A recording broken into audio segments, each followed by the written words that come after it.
Subject का नाम है होम साइंस, हमारा सब्जेक्ट का नाम क्या है, होम साइंस। ठीक, होम साइंस को हिंदी में कहते हैं गृह विज्ञान। जो होम साइंस गृह विज्ञान जो है हमारा फर्स्ट चैप्टर है पाचन तंत्र। क्या है, पाचन तंत्र। पाचन तंत्र आप 10th क्लास में पढ़े होंगे और 9th क्लास में पढ़े होंगे, समझ गए ना। तो पाचन तंत्र इंग्लिश में कहते हैं डाइजेस्टिव सिस्टम, डाइजेस्टिव सिस्टम कहते हैं इसको, ठीक ना।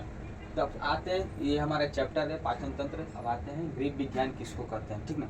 तो गृह विज्ञान दो शब्द से मिलकर बना हुआ है। कितना शब्द से, दो शब्द से मिलकर बना हुआ है, दो शब्द से मिलकर बना हुआ है, दो शब्द से मिलकर बना हुआ है। तो क्या, गृह प्लस विज्ञान, गृह प्लस विज्ञान, ये हमारा गृह हुआ, ये हमारा विज्ञान हुआ। ठीक, गृह किसको कहते हैं, गृह जो रहने वाला स्थान होता है ना उसको गृह कहते हैं। क्या कहते हैं, गृह कहते हैं। और विज्ञान किसको कहते हैं, जो क्रमबद्ध और सावधानी पूर्वक किए गए कार्य या प्राप्त ज्ञान को क्रम विज्ञान कहते हैं। क्या कहते हैं, विज्ञान। ये हमारा क्रमबद्ध है, क्या हमारा क्रमबद्ध है। जैसे मान लीजिए 1 है, 2 है, 3, ये हमारा क्रमबद्ध रूप से, मतलब एक सिस्टमैटिक रूप से चलते सिस्टम के अनुसार कार्य करते आ रहा है। लेकिन आप कहिएगा कि 1 आ गया, 10 आ गया, तो हमारा सिस्टमैटिक रूप नहीं हो गया, हमारा दुर्घटना हो गया। क्या हो गया, दुर्घटना हो गया। 1 का आता है, 2 के बाद 3 आता है, 3 के बाद 4 आता है, ना कि 10 आता है, समझ गया ना, ना कि 10 आता है। ठीक, तो हमारा सिस्टमैटिक यानी क्रमबद्ध रूप नहीं हो गया। अब देखते हैं सावधानी पूर्वक। क्या सावधानी पूर्वक क्या होता है, सावधानी पूर्वक वह चीज, वो उसको कहते हैं जो हर एक कार्य करते समय हर एक पॉइंट को या नोट्स को दिमाग में रखते या कंसंट्रेशन करते हुए हम कार्य करते हैं,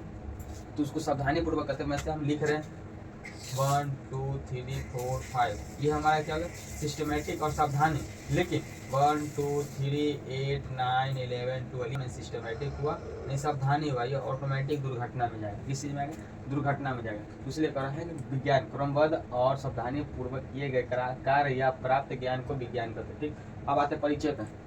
परिचय क्या करा, वैसा अंग जो भोजन पचाने में मदद करता है, वैसा अंग जो भोजन पचाने में मदद करता है, भोजन पचाने में मदद करता हूँ। ठीक, उन्हें सामूहिक रूप से पाचन तंत्र है। पाचन की क्रिया मुख्य गुहा से होकर, मुख्य गुहा से मतलब शुरू होती है या होकर बड़ी आंत में जाकर खत्म होती है। किस में, बड़ी आंत में जाकर खत्म होती है, समझ गए ना। तो किस आंत में जाकर खत्म होती है, तो बड़ी आंत में जाकर खत्म होती है। अब यहाँ पे बता दें बड़ी आंत क्या होता है, छोटी बड़ी आंत। देखिए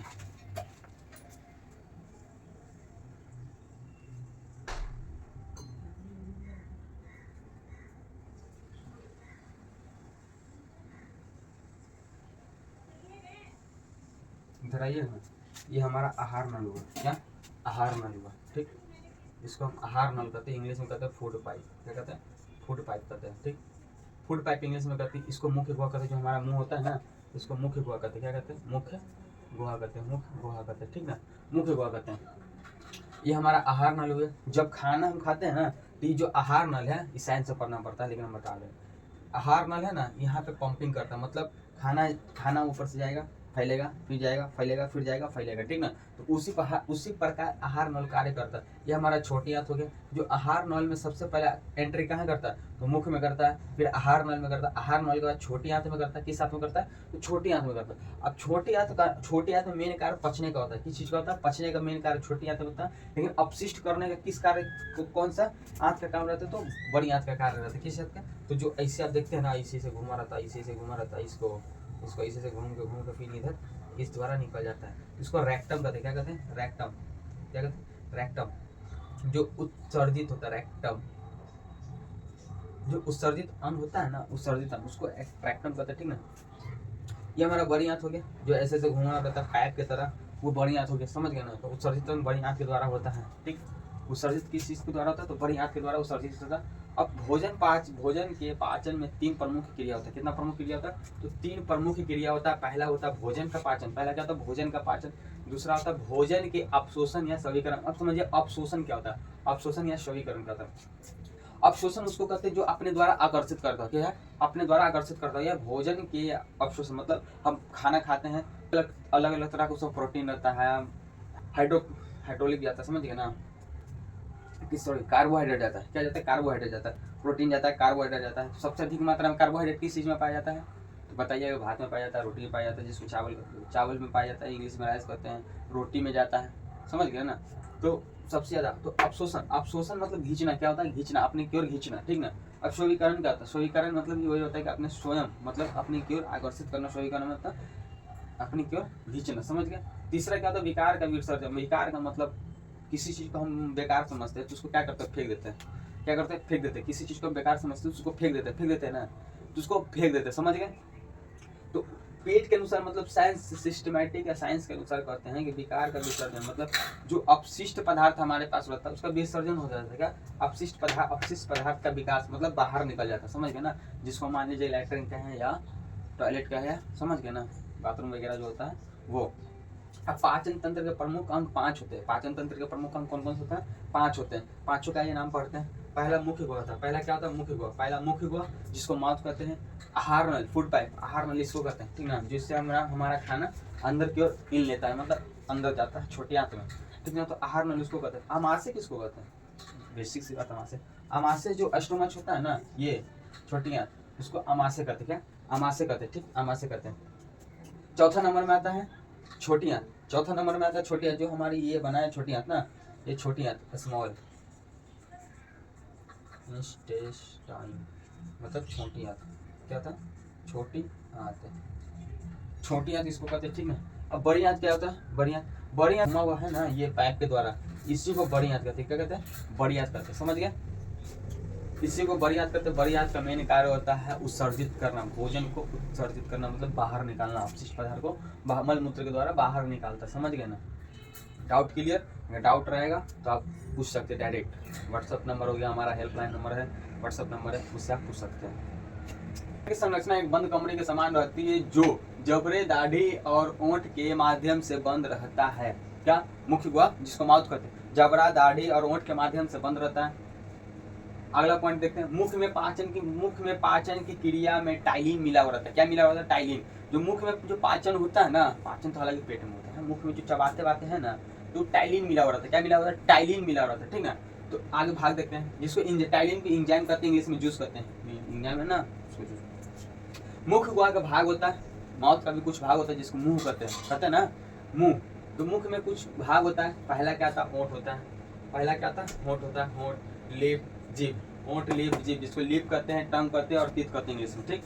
अब मुख्य गुहा के भाग के भी कुछ पार्ट पढ़ेंगे, मतलब होंठ है, होंठ के भाग, होंठ क्या है, किसको कहते हैं, होंठ क्या कार्य रहता है, वो पढ़ेंगे। जीभ पढ़ेंगे, जीभ के होंठ के बाद पढ़ेंगे। अब जीभ के बाद दांत पढ़ेंगे, तो दांत में बहुत सारा पॉइंट लिखना पड़ता है, ठीक। अभी पहले होंठ को देखते हैं। होंठ जिसको इंग्लिश में लिप कहते हैं, यह भोजन को ग्रहण करने, यह भोजन को क्या करने? ग्रहण मतलब अंदर करने, ग्रहण मतलब अंदर करने, ठीक ना, अंदर करने, अंदर करना। अंदर करने के समय पता है, टाइम इसको इंग्लिश में कहते हैं। टाइम खुलता है यानी ओपन होता है। क्या? ओपन होता है, ओपन। और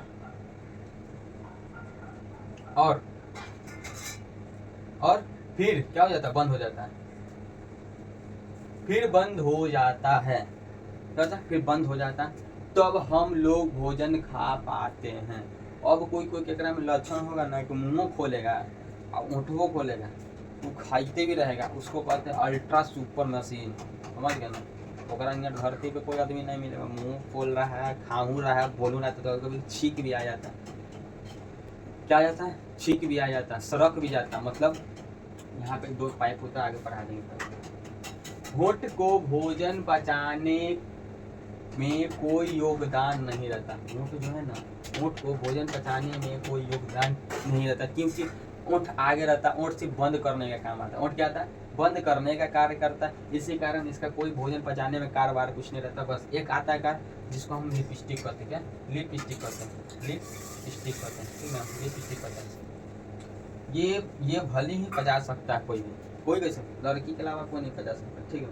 तो इसको लिपस्टिक, ओंठ का कोई काम नहीं है काम में, समझ गए ना, और का कोई काम नहीं है। इंग्लिश में टंग कहती है, आपको ही पता है, बच्चे से पढ़ाया जा रहा है, जीभ को इंग्लिश में टंग कहते हैं, ठीक। जीभ का कुछ डेफिनेशन,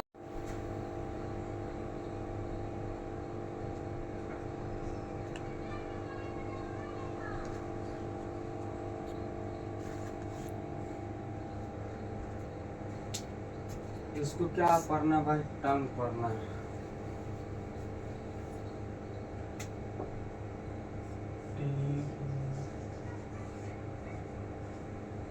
टंग, ये जीभ है हमारा, ये क्या है? जीभ है। जीभ का अगला भाग को क्या कहते हैं? अग्र भाग कहते हैं। पिछला भाग को क्या कहते हैं? पक्ष भाग कहते हैं, ठीक। अब जीभ का स्वाद कनिकाय पढ़ते हैं, कनिकाय जो लिखवा है ना, स्वाद कनिकाय। अब देखना अगला भाग है ना, ये वाला भाग, ये वाला अगला भाग से हमको नमक का पता चलता है। इस चीज का पता चलता है, नमक टेस्ट, नमक टेस्ट पता चलता है। ठीक, इसके पीछे वाला जरूर कुछ ना कुछ होगा, जरूर होगा, बताते हैं। ये जो मिडिल वाला है ना, मध्य भाग, ये मध्य भाग, मध्य भाग से मीठा का पता चलता है। किस चीज का पता चलता है? मीठा का पता चलता है। ठीक ना, किस चीज का पता चलता है? मीठा का पता चलता है। ये हो गया मध्य भाग। अब इसके पीछे वाले जो पक्ष भाग है, ये वाला, ये जो पक्ष भाग है, ये वाला, इसको किसी से पता चलता है? इसको कड़वा से पता चलता है। क्या? कड़वा से।